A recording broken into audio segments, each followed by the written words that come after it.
everyone. Welcome to Jasmine's First Impression Sports Talk. And tonight we have a great show. It's just me and my dad tonight, so let's get started. Welcome to Jasmine Pollock's First Impression Sports Talk, the fastest growing sports talk show in the country. And now, here's your host, Jasmine Pollock.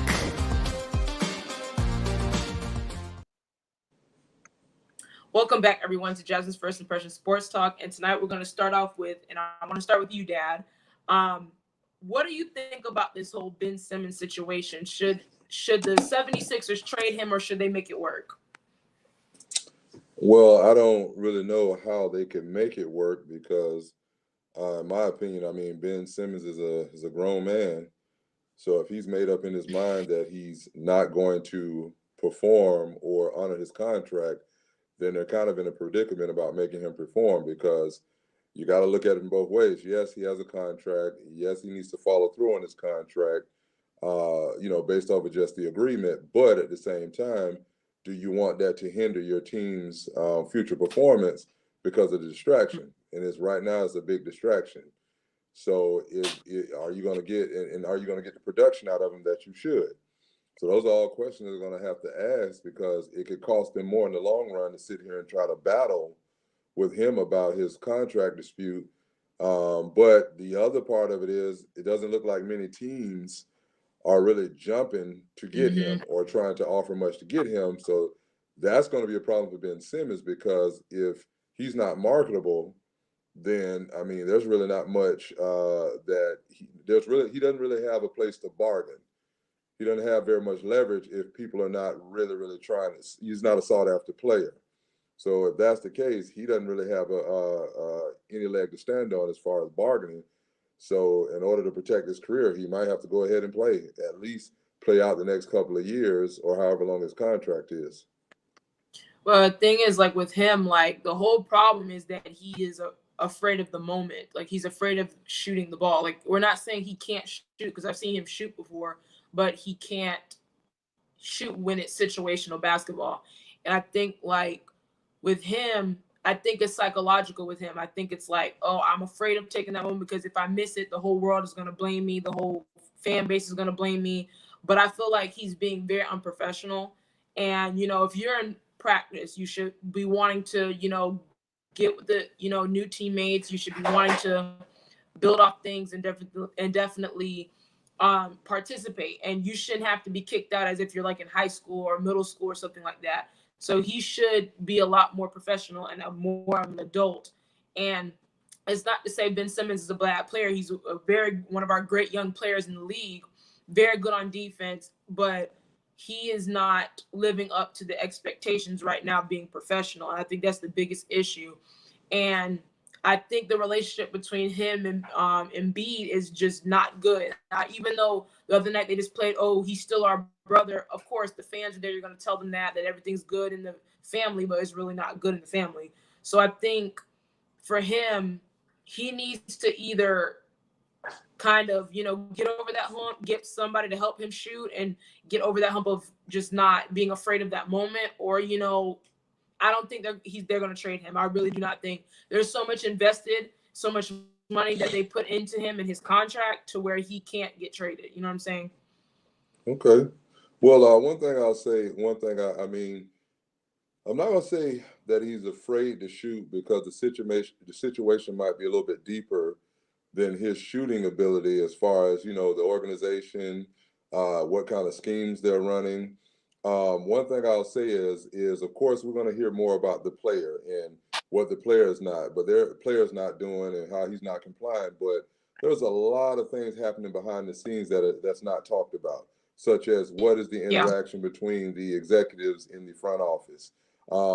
Because when someone, in not all cases, but if the guy's getting paid a certain amount of money and we've gone a period of time, now all of a sudden there's this overwhelming need to get out. I can't really pass judgment on him to that extent because I don't know organizationally what kind of interactions going on, if everything's favorable to him, if he's been put in the best situation. And it also goes both ways. He does need to be a professional. He does need to honor his contract. but we don't know what's going on with the tug of war between the agents and the organization, what's been said. There could be some things, he could feel disrespected. There could have been some things said to where he feels like he's not being respected there. And a lot of times that could be a part of the issue as well, more so than even money.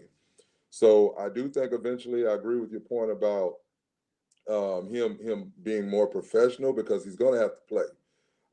Because it comes down to it, it's still a business. He's going to have to get out there and play, because if he's not having very much attention, that's going to be tough for him in this situation, because if they cut him or whatever because he's not performing, he's not going to get paid.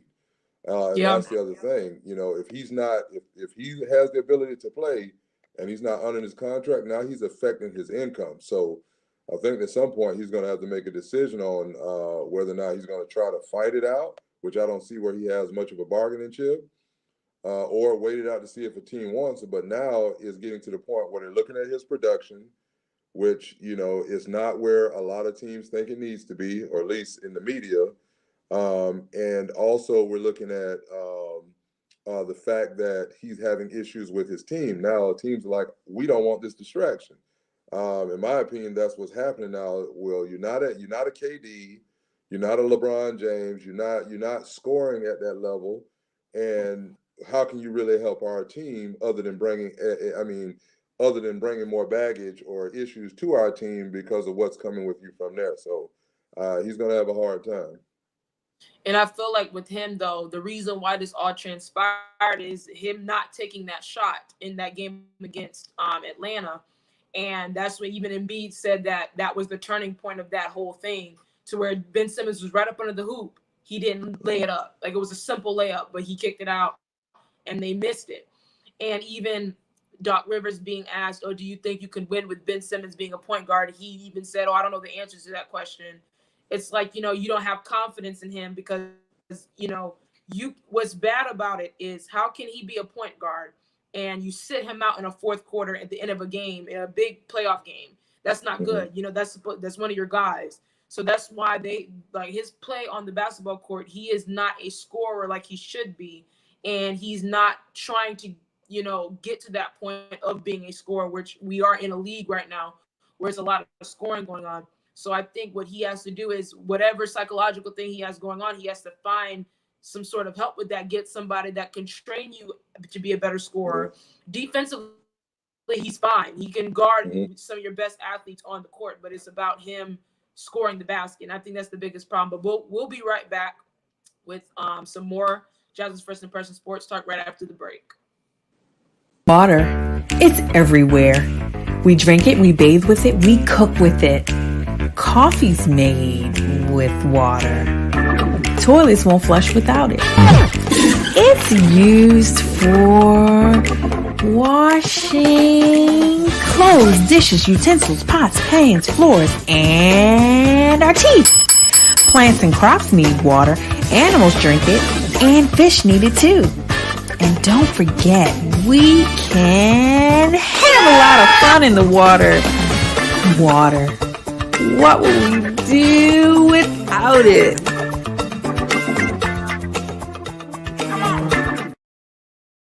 You're watching Jasmine Pollock's First Impression Sports Talk.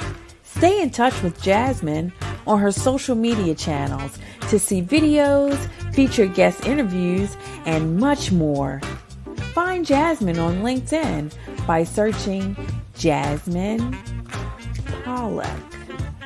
On Instagram, it's at GameSpace_sports.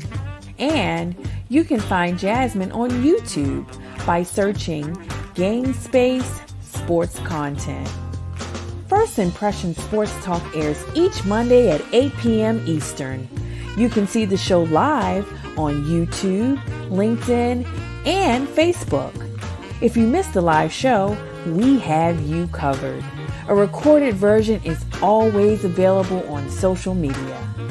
And now, back to more First Impression Sports Talk.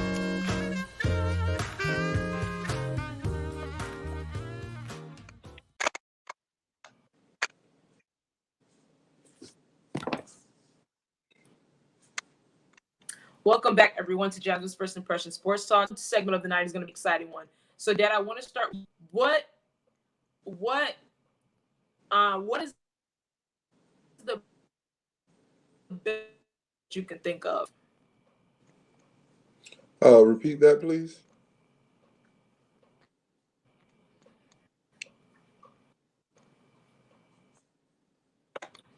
I was saying, what is the best underdog story that you can talk about in history that you've seen? Okay, so right now, I mean, I don't know about in history, but I mean, right now, I'm going to talk about the Bengals because the Cincinnati Bengals is a kind of a sleeper team that I've been looking at since last year, to be honest with you. I really like what I saw to Joe Burrow when he was at LSU. And he actually, last year, you had some glimpses of what he could be, but then he suffered the knee injury. And I think this year he's picking up where he left off. I think the guy has the intangibles to be a great one.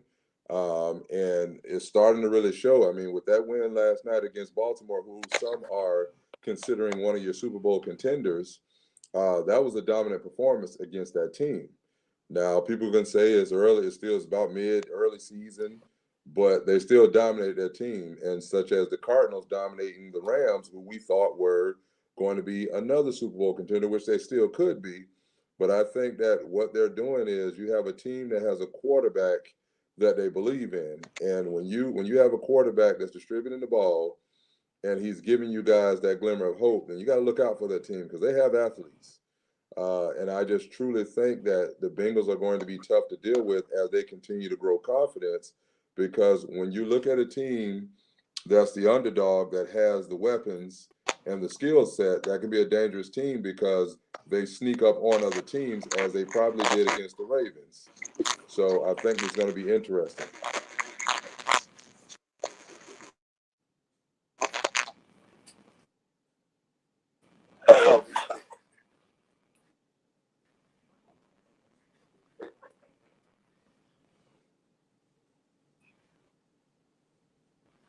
And also, if you look at the Ravens, I still think the Ravens are going to be a team that's there at the end of the down the stretch.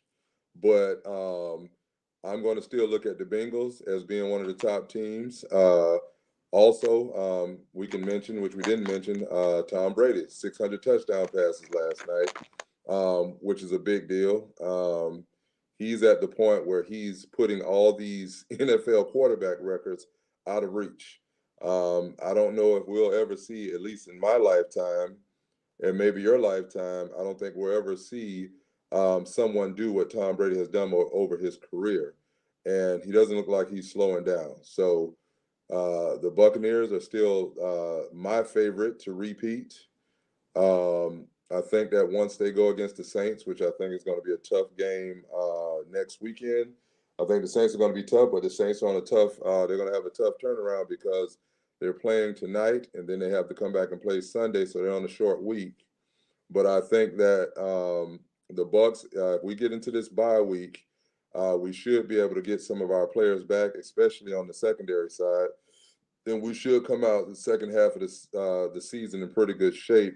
Offensively, I'm not really worried about us too much because we have, as you can see in yesterday's game, we have plenty of weapons when it comes to basically Mike Evans. Well, let me say this: we had Gronk out, we had Antonio Brown out, we had Sherman out. A lot of our key players are out, and we still were able to put up those kinds of numbers without those guys. So that tells you how deep we are in our actual our team. So I do look at the Bucks to keep rolling.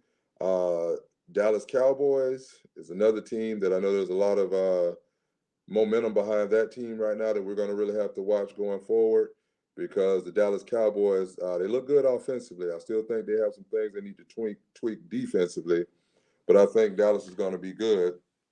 And we'll see. We're getting closer and closer to that that time where we're going to start seeing teams separate themselves when we start getting out of these bye weeks. And also we can talk about Green Bay. Green Bay, Aaron Rodgers early on started off rocky, but now Aaron Rodgers is starting to, do the little championship belt gesture. Devontae Adams is playing at an all-time high. They seem to be really in sync. So I think that pretty soon we're going to see Green Bay emerge back to what they were. So that's another team to watch. It's just an exciting situation right now in the NFL.